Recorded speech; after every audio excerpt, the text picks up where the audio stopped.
भारत की राजनीति में कुछ नाम ऐसे हैं जो सिर्फ पद से नहीं बल्कि अपने प्रभाव से पहचाने जाते हैं। बाला साहब ठाकरे उन्हीं नामों में से एक है। बाला साहब कभी मुख्यमंत्री नहीं बने, कभी चुनाव नहीं लड़े, लेकिन पूरी मुंबई जानती थी कि वो असली पावर कहां से है। भले ही मंत्रालय में फैसले होते थे, लेकिन इशारा मातृश्री से आता था। लोग यहां तक कहते थे कि मुंबई में दो सिस्टम हैं, एक सरकारी और दूसरा बाला साहब ठाकरे की। दशकों तक महाराष्ट्र की राजनीति का पावर बाला साहब के इर्द गिर्द घूमती रही। नमस्कार, मैं नूर जमा और आप देख रहे हैं भारत एक्सप्रेस। आज इस वीडियो में बात करेंगे कि बाला साहब ठाकरे को लेकर कि आखिर कौन थे बाला साहब ठाकरे, कैसे महाराष्ट्र की शक्ति उनके हाथों में आकर सिमट गई। दरअसल 1960 के दशक में मुंबई तेजी से औद्योगिक और व्यावसायिक शहर बन रही थी, लेकिन इस विकास में स्थानीय मराठी युवाओं के लिए रोजगार के अवसर सीमित थे। इसी पृष्ठभूमि में बाला साहब ने साप्ताहिक पत्रिका मार्मिक की शुरुआत की। इस पत्रिका के माध्यम से उन्होंने मराठी अस्मिता, बेरोजगारी और सामाजिक असंतोष को प्रमुखता से उठाया। इन्हीं मुद्दों के बीच 19 जून 1966 को शिवसेना की स्थापना हुई। शिवसेना का प्रारंभिक उद्देश्य था महाराष्ट्र में मराठी मानुष को जस्टिस, एम्प्लॉयमेंट और रिस्पेक्ट दिलाना। पार्टी ने शुरुआत में दक्षिण भारतीय समुदाय के खिलाफ आंदोलन चलाए, जो बाद में काफी कंट्रोवर्सी रहा। बाला साहब ठाकरे की राजनीति पारंपरिक नहीं थी। वे चुनावी मंचों से अधिक जनसभाओं, भाषणों और संपादकीय लेखकों के जरिए अपनी बात रखते थे। उनकी स्पीच एकदम क्लियर थी, एग्रेसिव और बिना लाग लपेट के होते थे। यही कारण था कि वे समर्थकों के लिए प्रेरणा और विरोधियों के लिए चुनौती बन गए थे। राजनीतिक विश्लेषकों के मुताबिक बाला साहब की सबसे बड़ी ताकत थी भीड़ को दिशा देने की क्षमता। उन्होंने हिंदुत्व की राजनीति को महाराष्ट्र में एक मजबूत आधार बनाया और आगे चलकर इसे भारतीय जनता पार्टी के साथ गठबंधन कर इसे सत्ता तक पहुंचाया।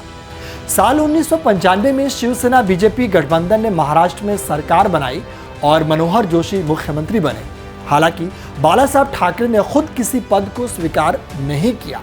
इसके बावजूद यह आम धारणा थी कि सरकार के बड़े फैसलों उनके भूमिका निर्णायक होती है, यानी यूं कहें कि उनके इशारों पर ही बड़े बड़े फैसले महाराष्ट्र में होते थे। इस बात का अंदाजा इस बात से आप लगा सकते हैं कि मुंबई की राजनीति में उन्हें अक्सर रिमोट कंट्रोल कहा गया। समर्थक उसे नेतृत्व की शक्ति मानते थे, जबकि आलोचक इसे लोकतांत्रिक व्यवस्था के लिए चुनौती बताते थे। बाला साहब ठाकरे का राजनीतिक जीवन विवादों से अछूता नहीं रहा। उन पर सांप्रदायिक बयानबाजी, आक्रामक राजनीति और असहिष्णुता को बढ़ावा देने के आरोप लगे। साल 1990-92 के मुंबई दंगों के बाद उनकी भूमिका को लेकर नेशनल लेवल पर डिबेट शुरू हो गई।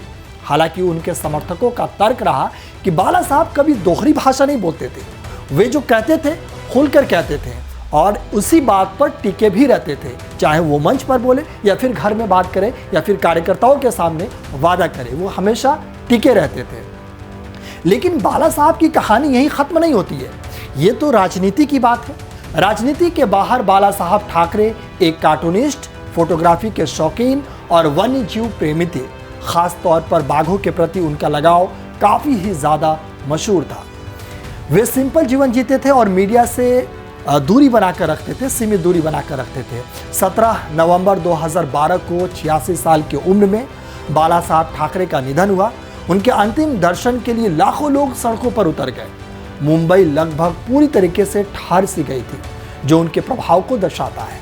आज भी शिवसेना की राजनीति, चाहे वो किसी भी धरे में हो, बाला साहब ठाकरे की विचारधारा और छवि से जुड़ी हुई है। उनके बेटे उद्धव ठाकरे और आगे की पीढ़ी उसी विरासत को बढ़ाने की कोशिश कर रहे हैं। बाला साहब ठाकरे को केवल एक राजनेता के रूप में देखना अधूरा आकलन होगा। यह एक विचार है, एक आंदोलन है और एक प्रभाव थे।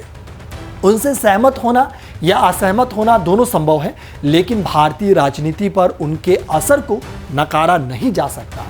वे सत्ता में रहे बिना भी सत्ता के केंद्र में रहे, यही उन्हें भारतीय राजनीति में एक अलग अस्थायी पहचान दिलाता है। तो ये थी बाला साहब ठाकरे की अनटोल्ड स्टोरी। अगर ये वीडियो हमारा अच्छा लगे तो इस वीडियो को ज़्यादा से ज़्यादा शेयर करें, लाइक करें और सब्सक्राइब ज़रूर करें।